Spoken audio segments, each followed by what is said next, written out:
So I have not done a review by myself on this channel yet, but for the first time, I'm going to give it a try. And the show that I'm going to cover will be the Invasion pay per view from 2001. In fact, it was on my ninth birthday, July 22nd, 2001.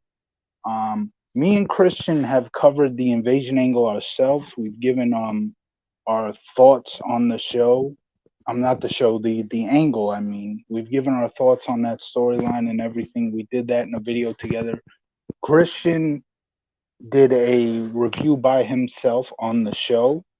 That was back, I believe, at least sometime a year ago. I can't necessarily remember which day, but it was at least a year ago. You can check that out in our archives, the Retro Bros Reviews playlist. You will see both our Invasion storyline video as well as our Christian's thoughts on the show. And now here I'm going to finally give my thoughts on this show. So, Invasion 2001 took place at the Gund Arena in Cleveland, Ohio, and it is the kickoff of the biggest storyline of 2001, the Alliance versus the WWE. So, of course, after WCW went under, they brought in the ECW guys, they brought in the WCW guys, the guys that they can bring in, WWE meaning the guys that WWE can bring in, they brought in. Guys like Hogan, guys like Goldberg, all the big stars, they chose to sit on those fat contracts. And honestly, I cannot blame them. Who wouldn't want to sit at home and get paid? So I cannot blame, and they deserved it. They earned those contracts, and they earned the right to sit at home and collect the paycheck. So can't blame them. Did it hurt the storyline a little because you didn't have guys like Sting, Hogan, Goldberg, etc., all the big WCW stars? Yeah, it kind of did. I understand that. But for me personally, I enjoyed the angle. I think WWE did what they do best back then, at least, and that's provide good television drama. And for me personally, I feel that they did just that for that storyline. Now, as for the show itself, we kick off with a tag team match: Edge and Christian versus Lance Storm and Mike Awesome. So, Team WWE being, of course, Edge and Christian, Mike Awesome and Lance Storm representing the Alliance, which I'm not even sure if they were called the Alliance yet at this point, because it seems like throughout the show they were called just WCW ECW. I could be wrong on that, but I heard a couple of times on this show where they were just referred to WCW ECW and not the Alliance.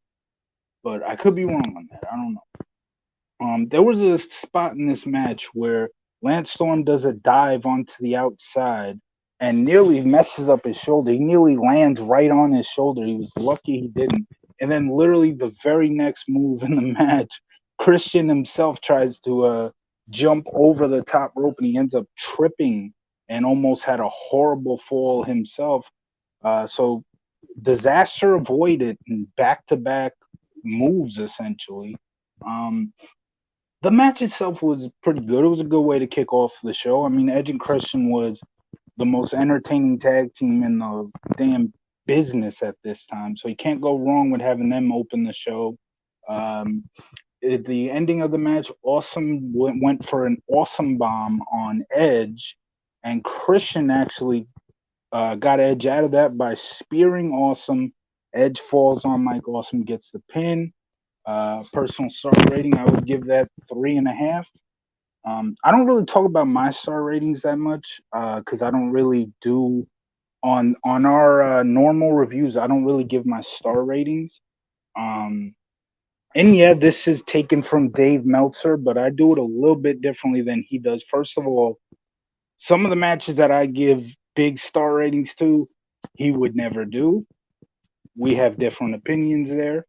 Um, Also, I only do halves. I don't do quarter ratings or any of that bullshit. That's just, to me, that's just going like, there's no need to do that.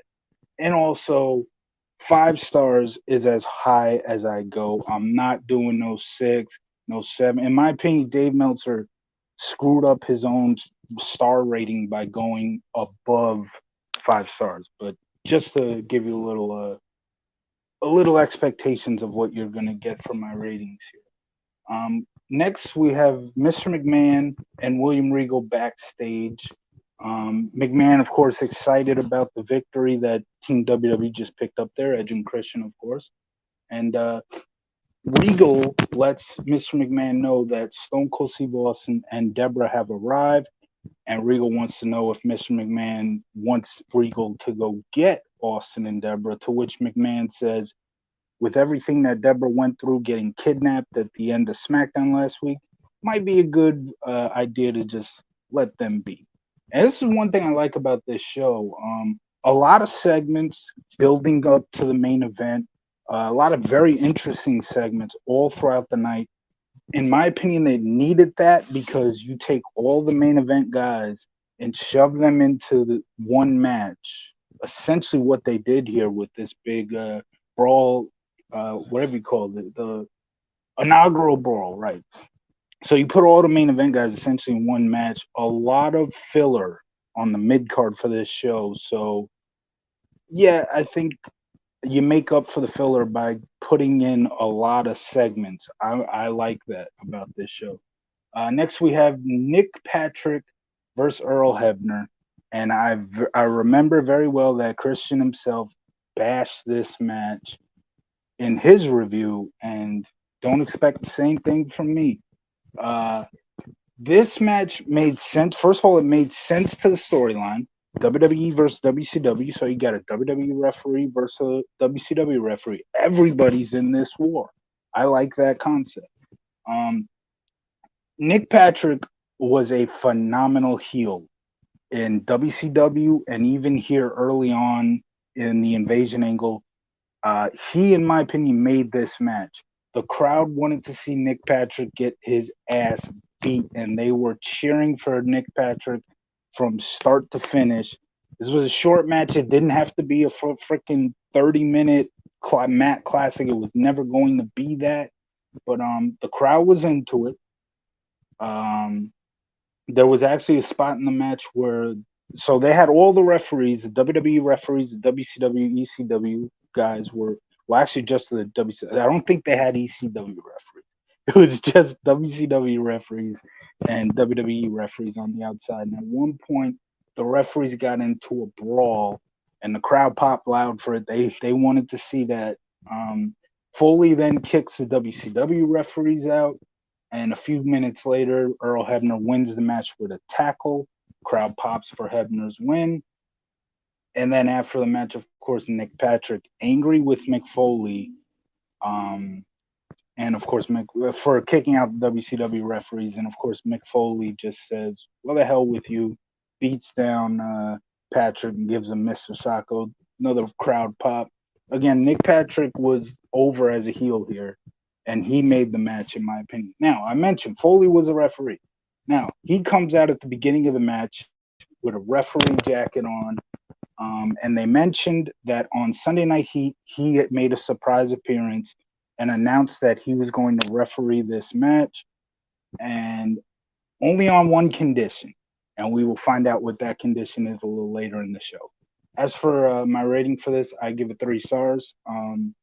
It was entertaining for what it was. It was not going to be a 5-star Dave Meltzer Matt classic, and honestly, it's not what the fans wanted to see back then.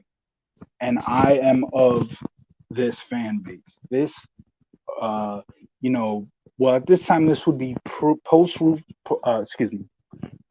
Attitude Era, pre Ruthless Aggression era, and I am with that crowd. Essentially, the Attitude Era fans, the fans of this generation, which is essentially the same people.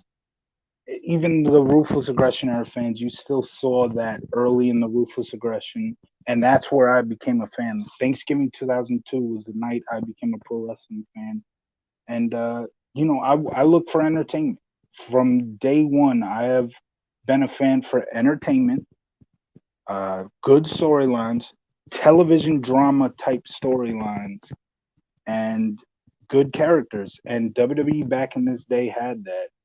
And yeah, I'm not just out here looking for a 5-star Dave Meltzer, flip spot fest classic match. I can be entertained by a match like this with Nick Patrick. Like I said, he was a great heel. Earl Hebner was over. Even as a referee, he's like the most popular referee in the history of pro wrestling. So of course he's over.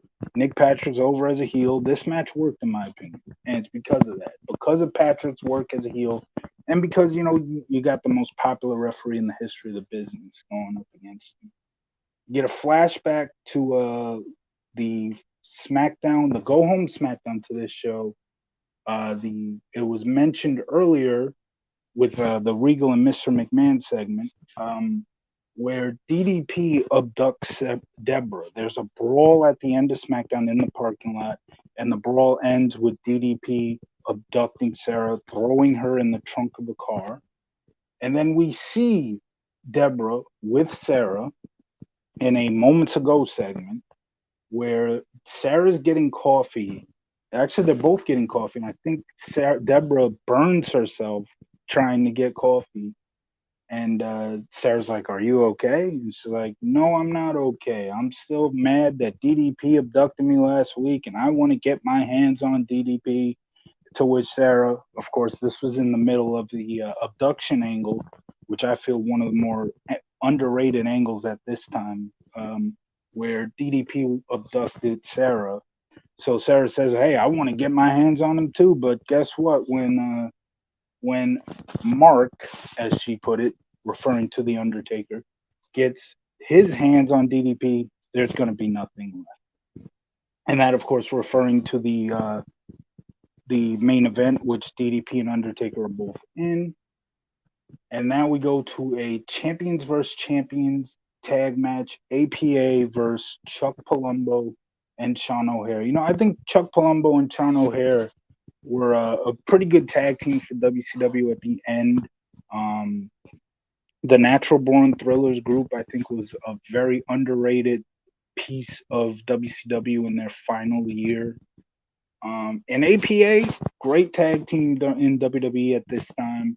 But honestly, I didn't really care too much for this match. Not much to say about it. Bradshaw gets the win for the APA with a clothesline from hell on Chuck Palumbo. And that means if you're counting at home, Team WWE 3, Team Alliance 0. Alliance is in trouble. Now we get Mr. McMahon and Chris Jericho backstage. Mr. McMahon, of course, celebrating the great start for WWE here. He says, "Hey, they want an invasion, and what they're getting is an annihilation." Great line from Mr. McMahon there. And then Jericho talks about how, we're going to take care of business in that main event tonight.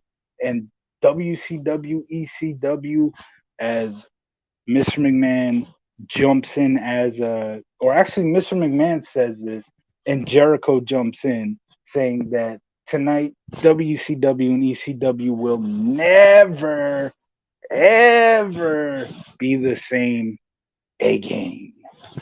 Good segment there. Like I said, the segments they made up for the weak undercard here, where there was a lot of filler. You keep the stars on TV, even if it's just for a few seconds. You keep the storylines involved on the show, even though there's a lot of filler, a lot of matches that do not have storyline build up. And yeah, I like it. They needed to do that on a show like this. Whenever as I said before, whenever you have a main event where you put so many guys in one match, they're more often than not, it's the main event guys. You're going to lose some of those semi-main event matches where you can put other main event guys in, and that's that show. That's this show to a T. And I think WWE understood that, and that's why there was so many segments throughout this show.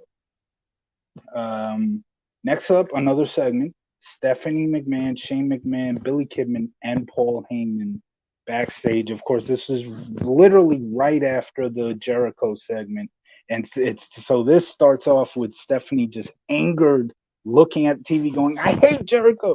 I hate him. I hate him." and and then we move on from that. Shane goes over to Kidman and tells him, "Hey, look, we're in trouble here. We're down 0-3. You need to beat X Pac." To which Kidman says, "Hey, there's no need to worry. I got this."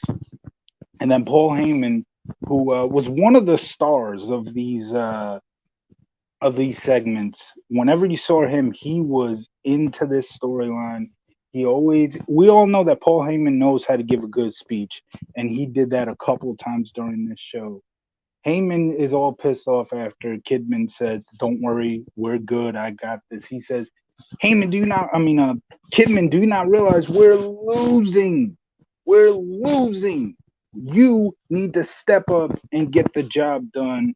So nice little passionate Paul Heyman promo on Billy Kidman there. And I believe we have, yes, cruiserweight champ versus light heavyweight champ. Billy Kidman versus X Pac.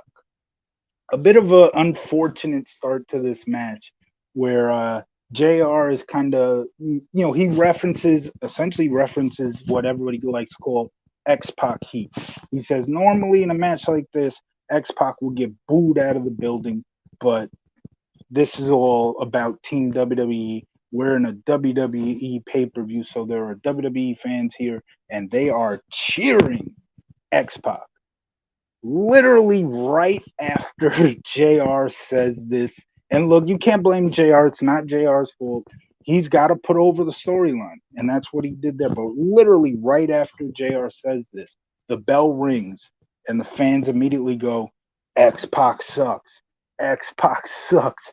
X Pac sucks. Like, so unfortunate for not just JR, but for X Pac, who's supposed to be the baby face here. He's supposed to be the WWE guy. And I'll tell you what, this match on paper doesn't excite me in any way. I mean, Billy Kidman, yeah, I was a fan of Billy Kidman as a kid. I don't think, he was that bad at all. And I like X Pac whenever he's in NWO, whenever he's DX. But, just this match being a cruiserweight match with no build up. WWE's light heavyweight division was never really that big. They never had any guys that are really that interesting, except for maybe Brian Christopher. But yeah, and honestly, WCW's cruiserweight division is a bit overrated in my personal opinion. I mean, yes, you had guys like Jericho, you had Eddie Guerrero, you had even Billy Kidman, you had Rey Mysterio, one of the more popular cruiserweights of all time. But there were a lot of other guys who were just there. Most of the Mexican guys, like Blitzkrieg, Dave Meltzer's big Rookie of the Year for 1999. What the hell did Blitzkrieg do to deserve Rookie of the Year? I don't know. But yeah, WCW had a lot of interesting guys. Even Disco Inferno, um, gosh, I forgot. Oh, Kiwi. Yeah, Kiwi. A lot of interesting characters in their cruiserweight division.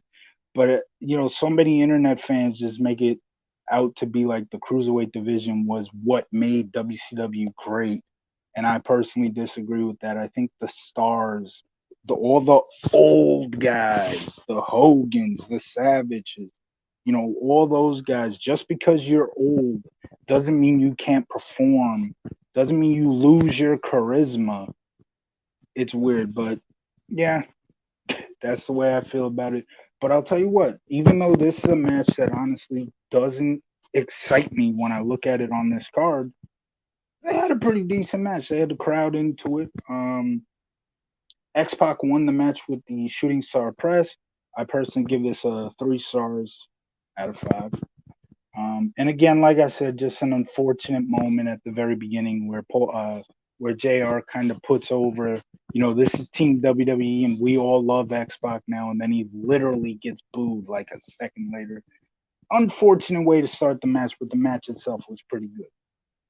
And so the Alliance, of course, very happy they finally got on the board. And DDP is in the locker room area at this point with the usual characters, Stephanie, Shane, Paul Heyman. And DDP essentially starts bragging about how he abducted Deborah last week. And Shane McMahon tells him, hey, listen, this ain't about last Thursday. You got to focus on right now. Austin and Undertaker want to kill you, and you got to focus on them. To which DDP says, hey, look, Austin and Undertaker, I got them in their, I'm in their heads.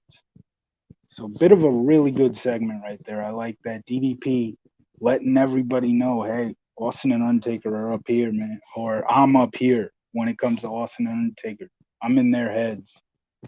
Um, where we go after that? Let's see. Okay, so Tori Wilson and Stacy Keibler backstage. Tori says it's a shame that everybody's gonna have to see Trish Stratus's bra because they're not gonna get to see mine, and mine is way better. To which Stacy Keibler agrees, and they essentially uh, oh they say, well, guess what? If the fans aren't gonna get to see us, we'll give Matt and Jeff Hardy a nice little free view at the end of after the show. And then Tori Wilson compliments Stacy Keibler's derriere, which can't blame Tori on that one. Next up, William Regal versus Raven. And this is where the filler comes into play. Um, Taz actually did a run in towards the end of this match and got the loudest reaction of the whole match. Other than that, there was boring chants throughout the match, which I feel you can survive boring chants. There are plenty of matches that I've seen where the crowd chants boring at the beginning or early on in the match, but then the wrestlers are able to work their way back, get the crowd back into it. John Cena versus Randy Orton at Royal Rumble 04, I'm not 04, 14, I mean, is one of those where the crowd just shit on like the first 3 minutes of the match, and then all of a sudden they're going crazy. They're like, "Oh yes, yes, go Cena or go Orton, whoever they were in." You know, that's what Just because there are boring chants doesn't mean the match sucks. But Regal and Raven were not able to get the crowd into this match at any point. And like I said, Taz got the loudest ovation when he did the run in and helped Raven get the win. Not much else to say about this match. Next we have Mr. McMahon, Kane, Undertaker, and Sarah backstage. McMahon tries to hype up Kane and Undertaker. He reminds Undertaker what DDP did to Sarah. Starts talking about, DDP had like the best of DDP video where he showed all this stuff with Sarah, and Undertaker's pissed off, grabs Mr. McMahon by the throat, pushes him against the wall, and says, well, I guess tonight we're going to see the best of the Undertaker. And they focus in on Mr. McMahon as the segment's ending, and Mr. McMahon gets that evil grin because he did what he was intending on doing, and that was getting Undertaker hyped up for the main event. Um, More filler here. Big Show, Billy Gunn, Albert taking on Kenyon, Hugh Morris, and Sean Stasiak.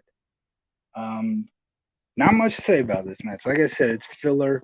It's a way to get everybody on the show, and that's something that WWE was looking to do here. I feel they wanted to get as many guys on the show here. This is the invasion angle, so they wanted to make sure they get as many guys from WWE and from WCW or ECW that they could on this show. And that's all really what this match was, just to get guys on the card. It really wasn't that special. Team WCW got the win. I believe Sean Stasiak interfered when he wasn't the legal man and helped. Was it Hugh Morris? I think it was Hugh Morris get the pinfall. But after that, WCW paid for it immediately. The team did, where all three guys took a finisher from Big Show, whether it was a choke slam or there was another move that he was doing where he picked at this point. He was doing at this point where he picks up a guy in a power bomb position, and instead of just throwing him forward, he throws him backwards. He did that to one of the guys there. Now we got Shane McMahon and Booker T backstage, and essentially Shane and Booker T are just hyping each other up here. And Booker T essentially calls himself the greatest of all time. He's WCW champion, and he's just gonna blow through everybody. He's just gonna destroy WWE tonight. Then we see Tajiri in William Regal's office, and I'll tell you what, William Regal, pretty good promo here on Tajiri, where he's angry, of course, because Taz just cost him the match, and he's telling Tajiri, you better go out there and beat Taz's ass, get a little payback, prove that you're worthy of being Team WWE, because of course Tajiri came from from ECW, and to Regal's like, you've shown loyalty to us, now go out there and prove it. So that takes us to Tajiri versus Taz, a little more filler, but honestly not a horrible match in any way. Tajiri got the win to a very loud ovation from the crowd, so the crowd was very happy about that. And I think again, it wasn't that horrible, even though it was one of the filler matches. This is probably the better of any of those filler matches on in the middle of the card here. Then we have Matt and Jeff Hardy backstage, where Rob Van Dam comes over, smacks a steel chair right over Matt Hardy's back, and tells Jeff Hardy that he is next. Um, and we got a very interesting segment from WWE New York, um, where Hardcore Holly is signing autographs. And a fan in a WCW shirt comes over, and Hardcore Holly's like, "What the hell are you doing here, bro? This ain't WCW New York. Get the hell out of here." He rips the WCW shirt off the guy and kicks him out of the building. I love that. It's a short little segment, but it just continues the story of this is the Alliance versus WWE. It's a way to show that, and it even affects Hardcore Holly, who's as bottom of the card as you can get. It affects him too. I like that. Now we got the hardcore title on the line. Jeff Hardy defending the title against Rob Van Dam. This was a pretty good match. See, back in this day, you would occasionally get matches like this. I personally feel like these type of matches are overkill nowadays. Like you see anybody doing the shit that Jeff Hardy and RVD were doing back then with the flips and all that. And there was a cool little spot in this match where RVD kicks Jeff Hardy, does a Van Daminator on Jeff Hardy into a pit that was in the middle of the stage. If you've seen Invasion, you know what I'm talking about. There's a little pit right in the staging area, and Van Dam kicked Jeff Hardy into that. And then RVD got the win later in the match with a 5-star frog splash on Jeff Hardy, who had the title belt in his laying on his chest. And well, I don't know, uh, I get it. There's more force added to the 5-star frog splash, but because of the belt. But there have been so many times where you've seen, and I think I've seen it happen to Eddie Guerrero. I've seen it happen to Benoit, where guys will do a top rope move, and it will be countered by either maybe a chair being on the wrestler's chest or the belt itself. And I feel like you kind of destroy that. Like if the belt can hurt the wrestler who's doing the top rope move, then how did RVD win here? But yeah, I get the argument because again, the belt doesn't just hurt the guy who's delivering the move; it can also add pain to the guy who was taking the move. So I guess I understand it. Like I said, good match. I would give this 4 stars. Um, I think I did not mention, by the way, for Tajiri and Taz, I gave 2.5. For that 6-man, I gave 1 star.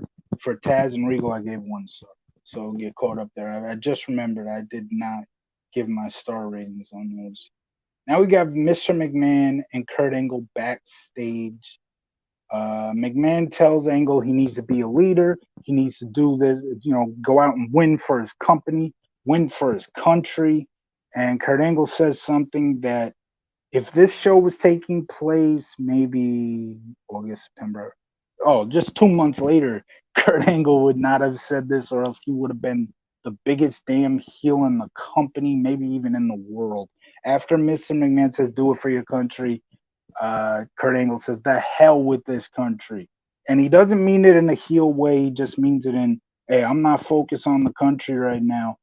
I'm focused on getting this win for Team WWE. We got to worry about ourselves." And he even said, "I'm not just going to get this win for the company. I'm going to do it for me." Because, of course, in storyline, if WWE goes out of business, that means Kurt Angle is out of a job. So it makes sense. But again, about 2 months later, you definitely would not have gotten that line from Kurt Angle or anybody because of the unfortunate events that would take place just 2 months later. Um, Next up, the Bra and Panties tag match: Tori Wilson and Stacy Keibler versus Trish Stratus and Lita. Now, oh well, first of all, Mick Foley comes out. He's got the special guest referee jacket on again. Remember, they said that the reason why Foley was reffing the Nick Patrick and Earl Hebner match was because on one condition. Foley gave them one condition. Now we know what that condition is, as he is the special guest referee for this Braun Panties match. And I'm sorry, so many people today just bash what women's wrestling was back then. And I'm sorry, you cannot ignore the star power of some of the women back then, like Sable, who carried herself like a star. A star is not somebody who does a bunch of flips or puts in a bunch of cool looking holds. Somebody who is a star is somebody who presents themselves like a star. Sable is somebody who looked like a star, whether her damn clothes were on or not. Same thing with Tori Wilson. She was a star. And there's one thing that frustrates me today is like, oh, because the women are having longer matches, that they're just bigger stars than the women of yesteryear. Just because all the women of yesteryear did was take their clothes off, which is such a bad take in my opinion. First of all, sex sells. Okay, let's get that right away here. Sex sells, and back then, the WWE's fan base was mostly 18 to 35-year-old males, and that's what they wanted to see, like it or not. The fans back then didn't want to see a bunch of holds; they wanted to see good-looking women. And but not only that, a lot of these girls were not just stars just simply because they took their clothes off. There were some good valets, which I freaking do not understand why just because women can wrestle, they can't be valets. You have plenty. I just mentioned Paul Heyman a couple times on this show. He was a big part of this show. Paul Heyman is one of the best, not one of, he's the best manager in pro wrestling today. Can't apply a hold to save his damn life. But meanwhile, we accept him because he's a great manager, right? There were plenty of women. It's the same thing. Women being valets, they were great characters. Kimberly Page was a great valet for DDP, and even when she turned heel, she was a great heel in 2000 for WCW, late '99 and into 2000. She was a phenomenal heel, one of the better heels in the company at the time, in my opinion. And that's again whether her clothes were on or not. It has nothing to do with whether her clothes were on or not. Jackie Gata, who when everybody thinks of Jackie Gata, they think of her as just that woman in that crazy little tag team match on Raw that no casual fan even remembers because it was just a random Raw tag match. But because there was a bunch of botches, the internet fans love to talk about it all the time. That's all they want to remember Jackie Gata as. Jackie Gata was a great how you say, a great valet for Rico. And even when they brought Charlie Haas in to be Rico's tag partner, that whole trio right there was just very entertaining. Jackie Gata can't apply a hold to save her life, but she was entertaining. Same thing about Kimberly Page. Tori Wilson can't apply a damn hold to save her life. She was entertaining. Stacy Keibler. There's a reason Tori Wilson and Stacey Keibler are in the Hall of Fame because WWE understands the importance that they held in this time period. And like it or not, this bra and panties match had the most interesting build-up of any match on this card outside of the main event. And again, it served its purpose. The fans wanted to see some good-looking women, and they got to see it here. Um, Fun match. I don't care. I give this 4.5 stars. Dave Meltzer, I'm sure, probably gave it -10 stars because he'd rather see a bunch of submission holds and whatnot instead of seeing good-looking women. Well, good for Dave Meltzer, but I'm not Dave Meltzer. I give this match 4.5 stars. Next up, one final hype up as Paul Heyman hypes up Team WCW ECW, the Alliance. And like I said, Heyman, he always does a great job with speeches, and he gave the Alliance a great speech here for a great segment. And then we cut to Stone Cold Steve Austin in the locker room with Deborah. Mr. McMahon, of course, comes in and he's about to give Austin the speech. And Austin's like, if you're about to motivate me, don't worry about it. Because I'm not here to play the guitar or do any of that crazy shit. I'm here to wrestle and I'm here to win this for the Team WWE. Couple of really good segments to get us ready for this main event. And here we go. The inaugural brawl, the main event of the night. Team WWE versus Team WCW. And for me, this is the match of the night. A great drama filled, I believe it was a 10-man tag, right? Drama filled 10-man tag. And in the end, the Austin, well, he wasn't here to do it for the WWE. He turns heel one more time because, of course, infamously, he turned heel at WrestleMania 17. It was looking like he was going back to being the old Stone Cold, as Mr. McMahon put it. And yeah, I have no problem with turning Austin heel, whether it was WrestleMania 17 or it was here. I'm not going to get into WrestleMania 17 because we're talking about Invasion. I'll say why I'm okay with turning him heel here at Invasion. Um, well, I talked about it at the beginning of the review. No Hogan, no Sting, no Flair, no Goldberg. Any of those WCW stars, they're not here. The biggest WCW star in the alliance is essentially Booker T. No disrespect to Booker T. Great wrestler. He was a star in his own right. He was very entertaining, but when he's the biggest star, you need some more guys. And WWE understood that, so they turned Austin heel, brought him over to the Alliance, and I liked it. Personally, I feel like Austin's character is a heel character. The reason why the fans love him so much is because wrestling fans drink beer. Austin was drinking beer on the job. It's almost like a dream for some of them. And Austin always beat up his boss. Who doesn't want to beat up their boss, you know? And the fans connected with that. And that is why Austin was a babyface.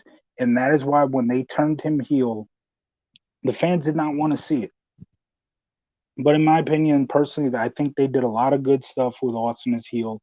Having him beat up JR, just beat the living shit out of JR on SmackDown shortly after the WrestleMania heel turn, I think was one of the better segments of that year, 2001. But yeah, so Austin turns heel again, gets the win, helps the Alliance get the victory, and we go off the air with Austin celebrating with Stephanie McMahon, Paul Heyman, and Shane McMahon. Um, Honestly, like I said, the show. Oh, 4.5 stars by the way for the minute. But honestly, the show itself, just from a wrestling standpoint, a lot of filler. I understand that, but as I've said before, they made up for it with a lot of really good segments building towards the main event. The segments were almost as interesting as some of the better matches on this card. So they had to have a lot of filler because of, again, all the main event guys are essentially in one match. So you have to have a lot of filler to fill up time. And so there were a lot of forgettable matches on this show. But overall, they made up for it with segments. They had an entertaining referee match, a great bra and panties match, a really good hardcore match with Jeff Hardy and RVD, and then the brawl for not the brawl for all. I keep I keep wanting to call it the brawl for all. It was the inaugural brawl, and yeah, that ended the show in a great way. If I had to give this a rating out of 10, I would give it 8 out of 10. And simply without the segments, this would probably be a lot lower. Still a good show, just without the segments, there's a lot of filler, like I said, and it would really hurt the show. And but like I said, they made up for it. I like that they did those segments. I personally would like if more pay-per-views had segments throughout the show like that. Make it a little more interesting. I'm sorry, I don't want to just see a bunch of holds. That's just me. But that was a good thing about this time period. It wasn't just about the wrestling. They were putting on a television show. And that's why that's this time period, essentially 1997 through about '05. That's my favorite time period WWE was. So thank you to anybody who has watched this review. I might have some solo reviews coming in the future, some more, where maybe some of the shows that me and Christian have covered, maybe I'll give some of my just me reviewing the show, but we'll see about that. I hope you enjoyed the review. Please subscribe, and thank you for watching.